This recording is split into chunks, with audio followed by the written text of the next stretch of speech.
up, guys? Welcome to local band Smokeout.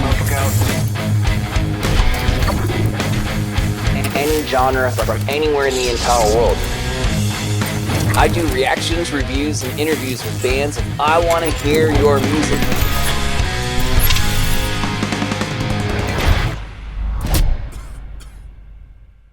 Okay, something like that, I suppose, will work. Ladies and gentlemen, Cartographer! Hell yeah! Let's go! Guys, I appreciate One you. hell of an applause. I appreciate you joining, doing this. For those that are watching that have no idea who you guys are, kindly introduce yourself. Please plug and promote anything and everything.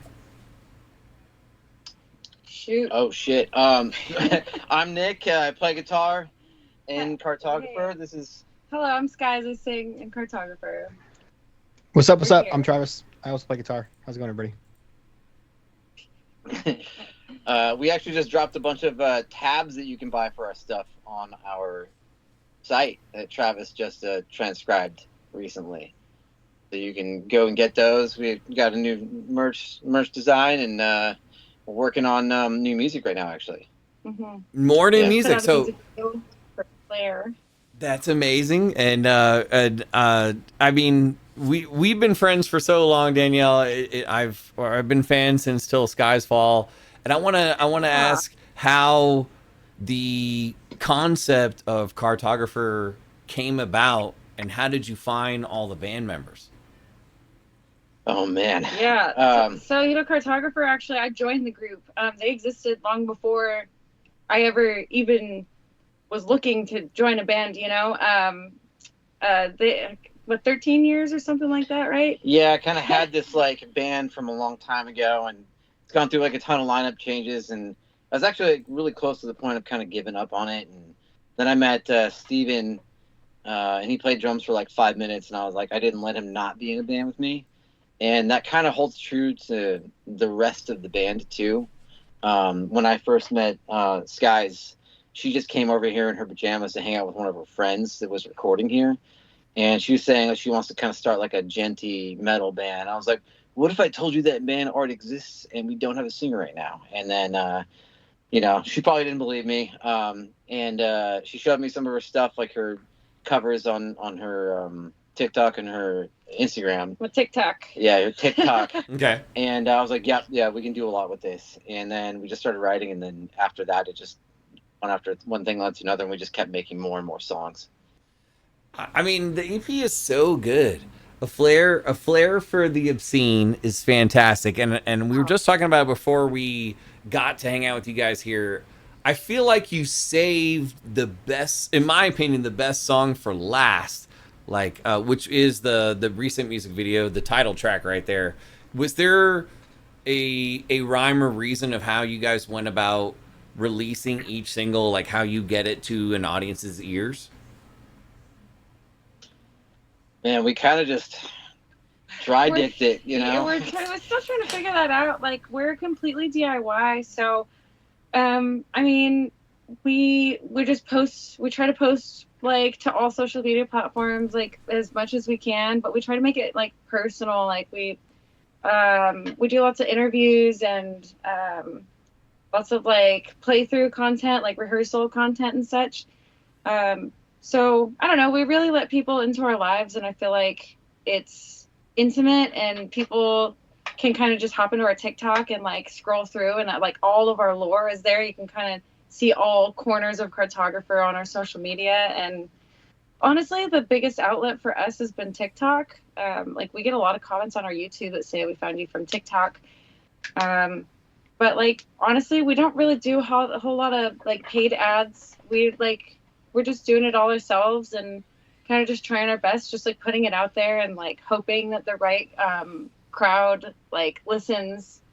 But it's like what it is, kind of being in a DIY band, like just kind of just trying everything and anything, and what works is like the way that we're gonna hopefully working. Stick to. But we're still trying to figure out what works. It's still, working. like, I think it's working. So whatever you guys got going on, just it's working. Oh, thanks. It's working. I think that the real trick, like if anything, if not anything else, it's consistency is key. If you don't consistently post or make new songs, I think the modern age and the algorithm doesn't really serve to benefit anyone who waits 3 to 5 years to make something and they finally put something out. It's more beneficial to just constantly be making content, no matter what that is. With the music, obviously, we're not treating it like content. We're just painstakingly diving into every single detail, but it is important to continuously do it, at least at our stage. Mm-hmm. Travis, talk me through how a Cartographer song, when it gets to your point of how you incorporate what you do into the writing. Oh man, that's a really good question. Yeah, so as the new guy, we're still working out like what our collaboration looks like. But as far as when a song comes to me, Nick usually has, I'd say between like 60% of the song I kind of fleshed out. And then so part of me is like, oh crap, I got to figure out how to play these riffs. And then the second part is how can I like accommodate the vocal? He'll usually come in and be like, hey, I want to hear more of this type of sound. Like let's say it's 1975, or I want to hear more, Michael Jackson. I want to hear more. He'll give me some inspiration. So Nick's like really specific, like that with his like, oh, this band, as far as like what kind of riff tone he wants you to have. I think it's a lot of like, yeah, it's really, I should say it's vibes. So he'll rip off 3 things, like, okay, cool. Let me try to do the Nile Rodgers thing here, or let me try to do, anybody, right? And we'll kind of just try to fill in the gaps there. I think, the other thing to keep in mind too is as the second guitar player, I'm also trying to accommodate how this could work live. So I'm also kind of being like, hey, like if you're doing the low part here, it might be really valuable to have some like ambient guitar in the tracks here, and then we'll track some super washed out reverb thing for live, right? So I'm really kind of like the fill in the gap, like poke Nick when I think something kind of sucks and be like, hey, let's try it this way, perhaps. I'm like the cement between the cracks to like kind of glue everything together for sure. So guys, what would you say was the hardest song to write on the EP and why, as far as from a lyrical perspective? Oh man, from a lyrical perspective, the hardest song to write. Speak up a little bit, maybe. The what? Speak up a little bit. Oh, yeah. Sorry. Let's see. We were just talking about how honestly, like colorblind, like we can't. I feel like colorblind like is just like my golden child and like my favorite, but like we came back to that song probably like 3 or 4 times at the chorus before we even came up with the chorus, and we kind of got to a point of like, fuck it, let's just try something weird, and like that's kind of how we came up with that like, come alive thing. And colorblind is like, yeah. Oh, he's talking about the EP specifically? Okay, yeah. That song was hard overall. If you're talking about specifically the EP, Colorblind was like Colorblind was the first one, right? That was the first one, yeah. But Flair for the Obscene itself, I'm sorry, you're talking about the EP. That's the self-titled song. That one is a monster of a song. It's kind of gnarly. It's really challenging, like melodically. I think it's challenging for all of the members in their own instrument. But also that song is really important because that song is like it's about like our studio space, like our home and our we call it our garden, like, so this song is like a tribute to like our home and our safe space where we make all of our art. So it was a collaborative song. Everybody kind of helped as a group write the lyrics, so it was definitely helpful for me. But I think like just because it's such a beefy song, like there's a lot going on at all times. I think that that one, like melodically, was the most difficult. It's a song where like I feel like you kind of like you push your vocal in like a gritty, cool way a lot of times in that song, in particular. We're getting like, if that kind of makes sense, but we're trying to find that attitude, Yeah, definitely. To find the attitude, the tude. Is it ever weird, like, again, when the first time I ever heard your music was Till Skies Fall, does it ever get weird, like, not doing screams, little to none, as opposed to Absolutely. primarily doing screams? So it's funny you say that, because the first show we ever played as a group, I think I overestimated because I'm so used to like previously screaming on stage. So like, you know, I used to be able to jump around and stuff because you're screaming. It's like, it's generally, you got your highs, your lows, your mids. Like, you know, there's not as many ways, I think. Let's see, you know, in Flair, how many notes am I singing? My God, like I'm singing freaking 100,000 notes.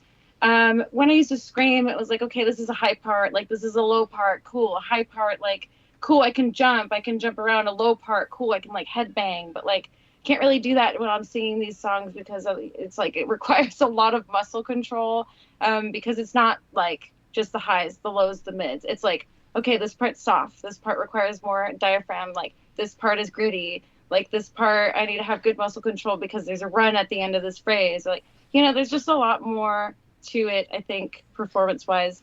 The first show we played, I was like jumping around and I like ran out of breath super quickly. And I'm like, oh shit, I can't be screaming and running around like I used to. Like, this requires like more breath control and like I gotta stand up straight. Like, you know what I mean? So Totally. yeah, there's a lot more going on for sure. Are you guys prepared for the trivia portion of the show? The trivia? Oh my God, Oh, I didn't study. So that was in the messages for an Instagram. So all I need to know Okay.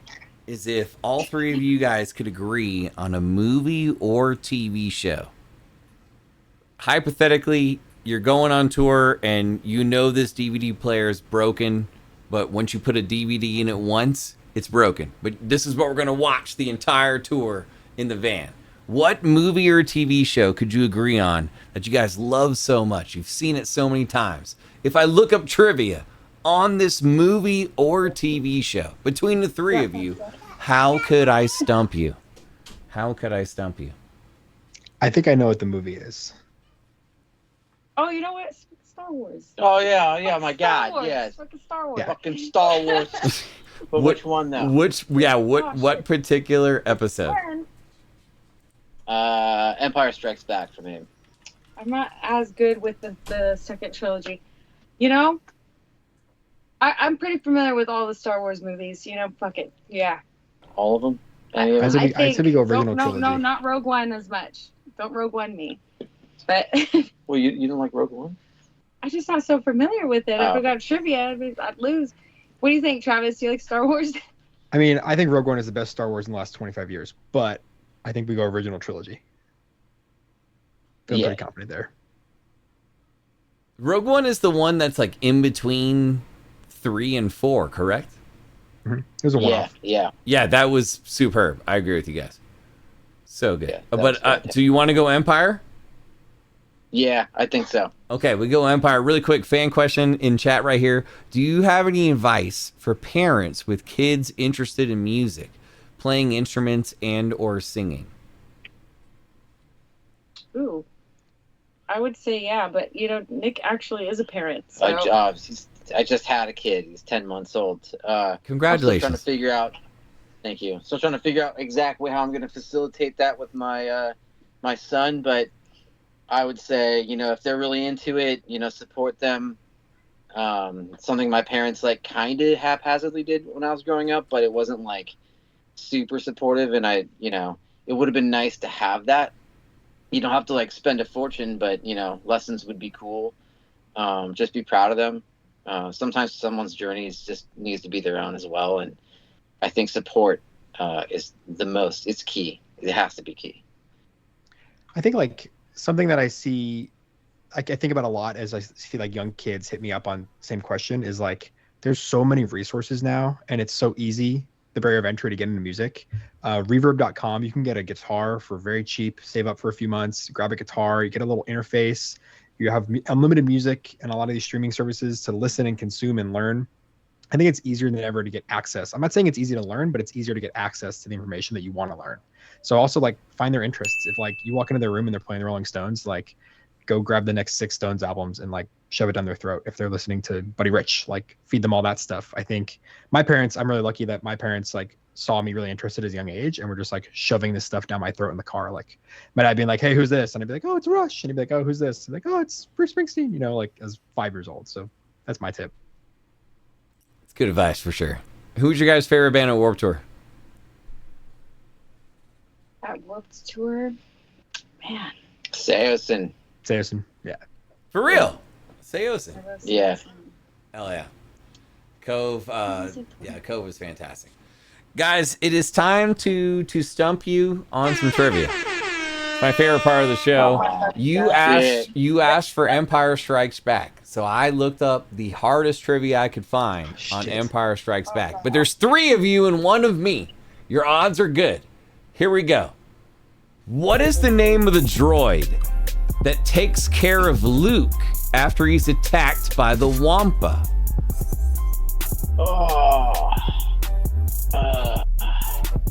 This is on Hoth that this happens. I know. It's on Hoth, and he's poking him, and he's in the tank, in the back of the tank. It's like CB something. It is a C. It's C. It's C something. I think that was the reference. It's a medical droid. It might not be the C series. I that is a tough one. I will give you a hint. There is a B in the name. You said something about B. Yeah, I didn't like the rest of what you said. second That's my letter. hint. I didn't like the rest of what you said. That's my hint.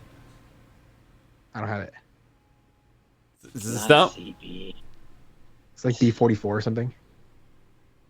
It is 2-1B. 2-1B. I would have never gotten that in a million years. I'll let you guys pick. I'll do something a little bit easier the second time. You teased earlier that you guys were starting new writing or writing right now for something. Can we discuss what that something is? Like, can we expect maybe another single before the year's over? Maybe. Yes, definitely. Oh yeah, it's ready to go. I have to mix it because last minute we decided to re-record all of it because we got a new drum set and it sounds really good. And then I put this old vintage tube in the Manly and that sounded really good. So we had to just keep getting better and better. So it's basically done. I just have to mix it and we're submitting it for upload or for streaming before the end of the month. So you'd expect it around September sometime. Yeah. So it's very soon. That's awesome. Very soon. Yeah. That's great. Yeah. That's great.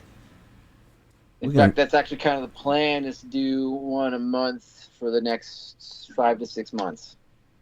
Are you booked up with other bands? Does that ever conflict with Cartographer as far as your like mixing master schedule, all that stuff? Yeah, it definitely does. But that doesn't necessarily mean like I'm struggling to make, all the time fit together. I was recently at another job. I used to be Travis Barker's engineer, and I left that to do a country thing for the guy that owns the building that we rent out of. And we started doing a lot more band stuff in between, and I was able to balance that pretty well. And I have a couple of clients like here and there that are kind of return people that kind of get the vibe where, we have band stuff and we can schedule around that. So it's not too bad.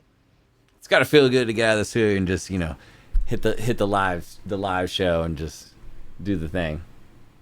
That is honestly kind of like what I've been feeling lately. Is I've been focusing a bit more on just a guitar player. That's what's up. I'm gonna stump you guys again, and here we go. In Empire Strikes Back, in the very beginning of the movie, after the opening credits roll by, how many objects are shot out of the Star Destroyer? This is like 3. level 10 out of 10 difficulty. It's left, right? I'm pretty sure it's 3. Before you answer, I'll give you a hint. It says these objects that we see contain Imperial probe droids. These droids are sent out to look for the rebels' new base. Yeah, little black things. They eventually find the rebels in the Hoth system. How many objects in total are shot out of the Star Destroyer in the very beginning of the movie? It's funny. Your brain's funny. I'm picturing the exact series of frames, and I see 3 balls come out, but I don't know. I'm not getting the vibe that that's right. I'm like 75% sure, but I don't think that's right. Knicks, guys, what'd you think? Or is it one? Is it 3 or 1? So it's definitely not 1. You say 7? I can't even. These are really hard questions because I definitely That's my don't job. pay It's my attention. job. My job is to stump the guest. I strive for this, by the way. I strive for it. The answer is 8. 8 is the answer. Bummer. What? We gotta I go know. back and watch I'm Star sorry. Wars. I'm sorry. I'm I excited. watched this movie like not even a week ago. I'm excited that I was able to do that. But so Danielle, can you talk through any vocal techniques that you do as far as preparing for a show, and then let's say hypothetically you guys have like a back-to-back 2 nights in a row? What would you do after the show just to be ready for the next day? Okay, so my vocal warm-ups that I do are I use on Spotify, and they're, I'm not gonna lie, they're like nursery rhyme type vibe warm-ups, but it's by Pete Faint. So I do the Pete Faint warm-ups, and those help me a lot. I think that for me personally, like I'm a talker and I like to chit chat. So not talking during shows, if I had 2 shows in a row, not talking during the shows is really important because everybody's okay. There's music playing throughout the whole night. Everybody's screaming right into each other's ears, you know, to talk to each other. So I just, in cases like that, like I'm just basically like, I can't speak to anyone. I don't care if it's in the ear, can't talk to anyone. So vocal rest, not talking while bands are playing. Doing the vocal warm-ups, drinking lots of water. I don't drink alcohol before singing. I don't drink alcohol the night before singing. The only time I'm allowed to actually do that is like if we have a day off the next day. So yeah. Oh, right answer. Liquid IV also like it's like slay. Liquid IV is a slay. It honestly like it always puts me in the right shape for singing. It's literally like electrolytes. So that helped me a lot. Yeah, but the not talking thing is the big one. Makes sense. Back-to-back nights. You got to be ready to go. I only have a couple questions left for you guys, and I appreciate your time. Travis, one more for you, sir. I see you in the Meshuggah shirt. I see all the guitars in the background. Who made you want to pick up a guitar? Like someone I would know, or like a famous guitar player, you mean? No, just when you were yay high tight, this album came on the radio, or you discovered it in Best Buy or FYE or whatever the case is, and you bought it and it changed your life, and now you went from I strum a little bit to I'm fucking great at guitar because of this album. Oh, cheers, man. I mean, I have like the same story that 90% of guitar players have. For me, it was just Eruption. Like I remember being in our like Blue Windstar. We were driving up to go like boating over the weekend. I think I was 9. I must have been 9 in the summer because my birthday is September. And I remember being like, I want a guitar. Like that's insane. And my dad was like, yeah, it's Eddie Van Halen. Like and I've never heard anything like it. And to this day, he's still my guy for sure. Have you ever seen Van Halen live? I have. Prior to twice. Eddie passing? Yeah, twice. And he blew my head off both times, man. It was That's amazing. epic. Once with David Lee Roth, once with Sammy Hagar. So okay. I've only seen Roth one time. But guys, is there anything we didn't discuss today that you would like to mention, promote, bring up, something we should chit chat before we let you go? I sold weed to David Lee Roth one time. Oh hell! Did he like it? Did he like it? Did he smoke it and get back to you and say it was dope, or was he like, nah? No, you know what? I used to, when I was like younger, I worked at a dispensary when I was much younger, and like he would come in and he would be like, I'm David Lee Roth. I'm David Lee Roth. And you're like, I'm we David know. Lee Roth. We know. And he just would tell everyone his full name, government name, and he'd walk out and he'd be like, I'm David, whatever. And so every time he came in, he was like that. And like, I don't know, he was just like, would come in and buy weed. And it was just like, I think that guy was David Lee Roth. So like, I don't know, when you said that, just when Travis just, or I think you just said that, I just was like, I heard his voice in my head. I'm David Lee Roth. I'm like, oh my God. He seems like a mids sativa guy to me. Yeah. Anyway. Sativa guy. Guys, this is awesome. We look forward to the single that you said that comes out September next month. Yeah, it's late not September. too far away. That's awesome. Safe travels if you have any gigs coming up. And you guys are amazing. We appreciate it. Thank you for all the good tunes. You're amazing. Thanks for having us. This dude. was a lot of fun. Ladies and gentlemen, Fun. This question is hard. Cartographer! Cheers, guys. Have a great night. Thank you. Thanks, brother. Appreciate y'all. Thank you.